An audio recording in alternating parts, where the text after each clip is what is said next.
यासिर शाह ये समझता है कि मालिक है, मालिक तुम हो, शौकत तुम्हारा खादिम रहेगा इंशाअल्लाह। पूरे उत्तर प्रदेश में हम अपनी इत्तेहाद की ताकत पर पूरा गेम बदल देंगे।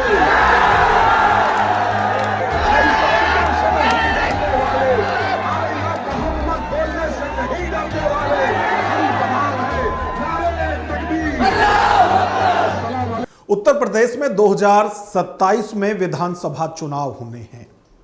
विधानसभा चुनाव की तैयारी के लिए अभी से ही सभी राजनीतिक पार्टी और उनके नेताओं ने अपनी अपनी सियासी जमीन तैयार करनी शुरू कर दी है। कोई सत्ता परिवर्तन यात्रा निकाल रहा है तो कोई डोर टू डोर कार्यकर्ता और वोटर्स से मिलने के लिए कैंपेन चला रहा है। सबकी अपनी अपनी सियासत है और अपने अपने मुद्दे हैं।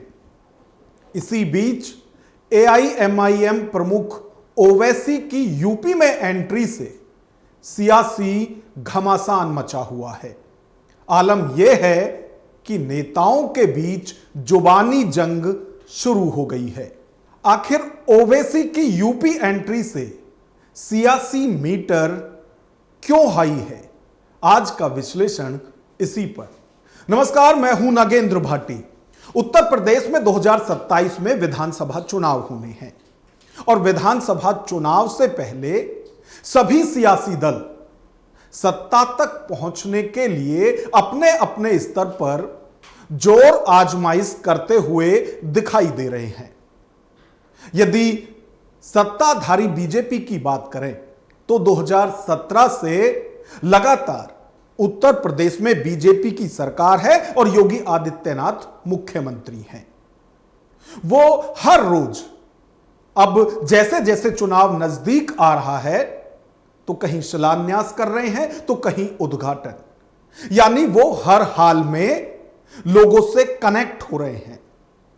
वहीं दूसरी तरफ विरोधी दलों की बात करें तो उनके अपने अपने एजेंडे हैं और उन मुद्दों के साथ ही वो 2027 की तैयारी कर रहे हैं।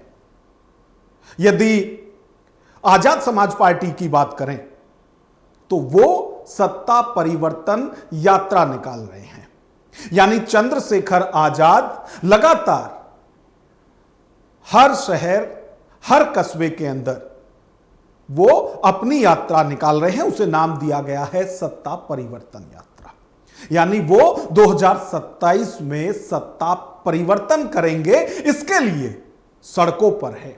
वहीं समाजवादी पार्टी या फिर अखिलेश यादव की बात करें तो उन्हें भी उम्मीद है कि पीडीए ने जिस तरह से 2024 के लोकसभा चुनाव में साथ दिया था वो 27 में भी साथ रहेंगे, यानी पीडीए के जरिए ही वो 27 में सत्ता परिवर्तन की बात करते हुए दिखाई दे रहे हैं। और बीएसपी सुप्रीमो मायावती की यदि बात करें तो वो साफ कह चुकी हैं कि वो किसी के साथ गठबंधन में चुनाव नहीं लड़ेंगे। वहीं दूसरी तरफ यदि AIMIM की बात करें तो ऐसा लगता है कि वो कई सियासी दलों का खेल उत्तर प्रदेश में 27 के चुनाव में बिगाड़ने वाली है।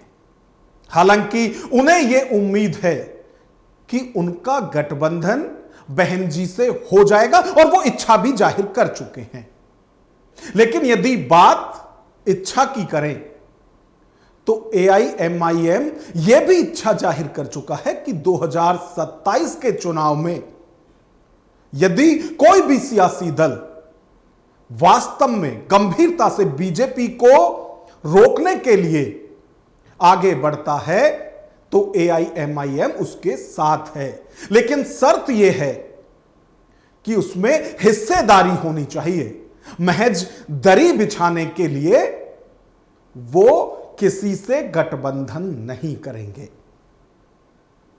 तो अभी हाल ही में उत्तर प्रदेश के बहराइच में ओवैसी ने एक बड़ी रैली की। उस रैली में क्या कुछ संदेश दिया है वो हम आपको आगे बताएंगे, लेकिन उनकी रैली से पहले किस तरह से नेताओं में जुबानी जंग तेज हो गई है, वो भी सैयद सलार मसूद गाजी और सोहेल देव महाराज के वजूद को लेकर। अभी हाल ही में AIMIM के प्रदेश अध्यक्ष हैं शौकत अली। उन्होंने एक सियासी सिगूफा छोड़ा और उसमें वो कह गए कि महाराजा सोहेल देव जो हैं वो काल्पनिक हैं। यदि वो सही में कहीं के राजा होते तो उनके किले भी वहां पर होते। अब उनका यह बयान किस तरह से नेताओं के बीच में जुबानी जंग का हथियार बन गया है, वो आप देखिए। तो राजा सुहेलदेव को राजा मानता ही नहीं। अगर राजा सुहेलदेव राजा होते तो शायद उनका बहराइच में कोई किला तो होता। भाई जितने राजा थे उन लोगों ने अपने रहने के लिए किला बनवाया, रहने के लिए उनकी रानियों के रहने के लिए जगह, सब कुछ है क्या यहाँ पर? ये काल्पनिक है। शौकत अली के इस बयान के बाद उत्तर प्रदेश में कैबिनेट मंत्री ओम प्रकाश राजभर ने एक ऐसा बयान दिया जो अपने आप में ही विवादित है। उन्होंने साफ तौर से AIMIM के नेता को ना सिर्फ जाहिल अनपढ़ कहा, बल्कि कई शब्द वो ऐसे बोल गए जो कि असंसदीय हैं, अमर्यादित हैं। देखिए, वो अनपढ़ जाहिल गंवार है, बकचोद है, वो समझ रहे हैं ना। अरे वहीं श्रावस्ती में आज भी जमीन कम से कम 200 एकड़ पड़ती है, वहीं जो है किला बना हुआ है, आज भी किला अवशेष है। इसी से कहते हैं बकचोदई सब दिखा रहे हैं ना।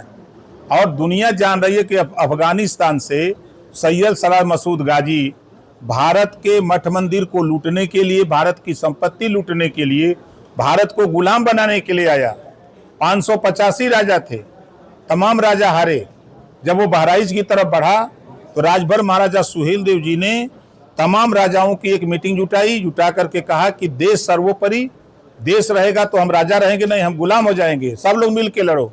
अब जब ओम प्रकाश राजभर ने शौकत अली को जाहिल अनपढ़ कहा तो उस पर वो भी जवाब देने के लिए उतरे और उनकी तरफ से ओम प्रकाश राजभर के लिए क्या कुछ कहा, एक बार वो भी आप सुनिए। ये ओम प्रकाश राजभर जी हमारे बड़े भाई हैं। उनकी 60 साल से ज्यादा उम्र हो गई है और जहनी तौर से वो डिस्टर्ब चल रहे हैं। अभी कुछ दिन पहले आपने देखा था कि वेदांता में एडमिट थे, उनको ब्रेन स्ट्रोक हुआ था। तो उनकी बात को बहुत ही गंभीरता से लेने की जरूरत नहीं है। कुछ भी वो जरूर वो बकते रहते हैं, उनको कुछ पता नहीं है। वो रिक्शा चालक थे, उन्होंने पढ़ाई भी नहीं की है, इतिहास का भी उनको ज्ञान नहीं है और अब तो उम्र हो गई है, बोलते रहते, कोई उसमें उनको हम लोग बहुत ज्यादा उसमें नहीं लेते, गंभीरता से नहीं लेते। तो ये जो जुबानी जंग उत्तर प्रदेश में नेताओं के बीच चल रही है, ये 14 जून की AIMIM की बहराइच रैली से पहले की है। अब जब रैली हुई और उसमें जिस तरह से AIMIM के समर्थन में लोग उमड़े,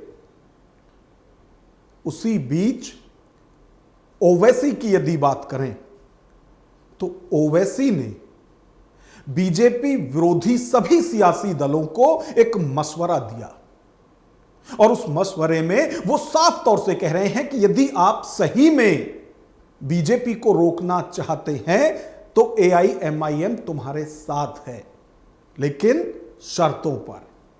अब ओवैसी की क्या शर्त है, एक बार वो आप सुनिए। अगर कोई दोबारा बीजेपी को सत्ता में आने को रोकने की ये कोशिश करता है तो मैं यहां पर खड़े होकर कह रहा हूं कि मजलिस इत्तेहादुल मुस्लिमीन उनका साथ देने के लिए तैयार है। अगर इज्जत के साथ बातचीत होगी, हिस्सेदारी की बातचीत होगी तो मजलिस और ओवैसी तैयार है। मगर अगर तुम बीजेपी को रोकने के नाम पर मुझसे और मटेरा की जनता से कहोगे कि तुमको दरी बिछाना पड़ेगा, अब दरी नहीं बिछाई जाएगी, अब हिस्सेदारी और बराबरी की लड़ाई होगी इंशाअल्लाह ताला। ओवैसी की जो ये रैली थी, ये मटेरा विधानसभा में हुई थी और मटेरा विधानसभा की यदि बात करें तो वो 2012 से अस्तित्व में आई है और 2012 से अभी तक जितने भी चुनाव हुए हैं वहां समाजवादी पार्टी को कोई हरा नहीं पाया है। यानी इस सीट पर शुरुआत से अब तक समाजवादी पार्टी का मजबूत दावा है। अब ऐसे में सवाल यह उठता है कि क्या AIMIM यहां समाजवादी पार्टी के गढ़ में सेंध लगा पाएगी, और यदि लगा पाएगी तो उसका असर क्या होगा, उसका नुकसान किसे होगा और उसका फायदा किसे होगा।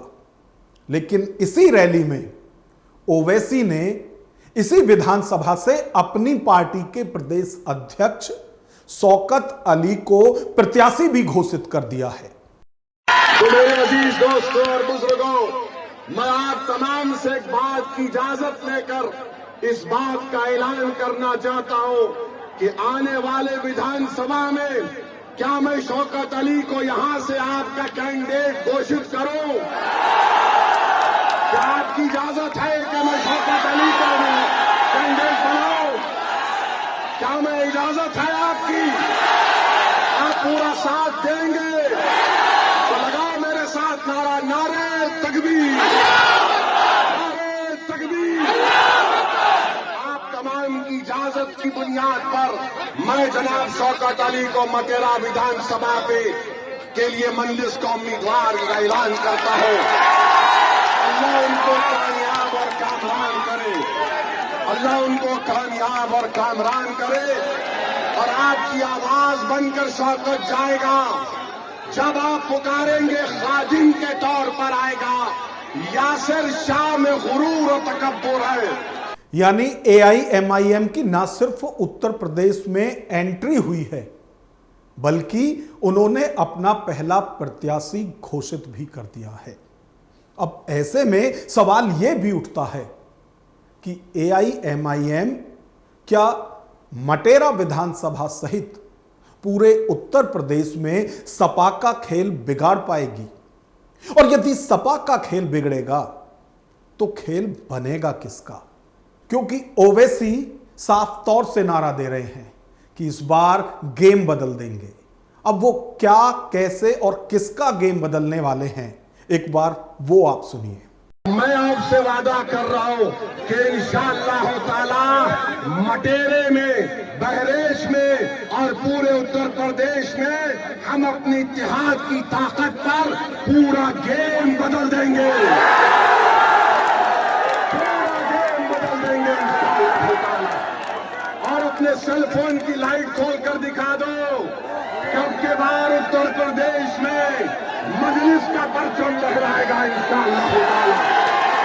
पूरी सेल फोन की लाइट खोल कर बता दो, सारे उत्तर प्रदेश और भारत को मालूम हो जाए कि बुलडोजर से नहीं डरने वाले, एनकाउंटर से नहीं डरने वाले, आइला मोहम्मद बोलने से नहीं डरने वाले हम तमाम हैं।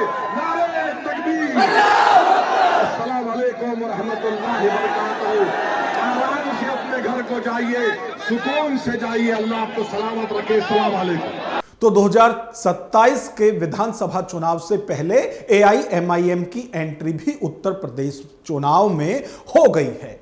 और जहां हर कोई सियासी दल अपने अपने लिए सियासी जमीन तलाश रहा है, वहीं AIMIM ने भी ये शुरुआत कर दी है और मटेरा विधानसभा से तो प्रत्याशी भी घोषित कर दिया गया है।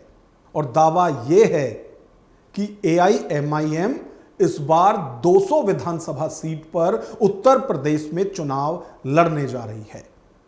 और यदि AIMIM की बात करें तो ऐसा नहीं है कि वो पहली बार उत्तर प्रदेश में चुनाव लड़ने जा रही है, बल्कि 2017 और 22 का चुनाव भी वो उत्तर प्रदेश में लड़ चुके हैं। हालांकि जो परिणाम रहे उसमें ज्यादातर सीटों पर वो जमानत तक भी नहीं बचा पाए थे। लेकिन इस सब के बीच बिहार चुनाव के नतीजे और महाराष्ट्र में निकाय चुनाव के जो परिणाम आए हैं, उसके बाद ओवैसी और उनकी पार्टी के हौसले बुलंद हैं और बुलंद हौसले के साथ वो उत्तर प्रदेश चुनाव की तैयारियों में जुट चुके हैं। हालांकि परिणाम क्या होंगे ये तो चुनाव के बाद के नतीजे ही बताएंगे, लेकिन उत्तर प्रदेश की सियासत का गणित जरूर इधर उधर फिलहाल ओवैसी ने और उसके नेताओं ने कर दिया है। अब इस पूरी खबर पर आपकी क्या राय है, कमेंट बॉक्स में हमें जरूर बताएं। यदि वीडियो पसंद आई हो तो लाइक करें और इसी तरह की वीडियो देखने के लिए हमारे चैनल को सब्सक्राइब करें। नमस्कार।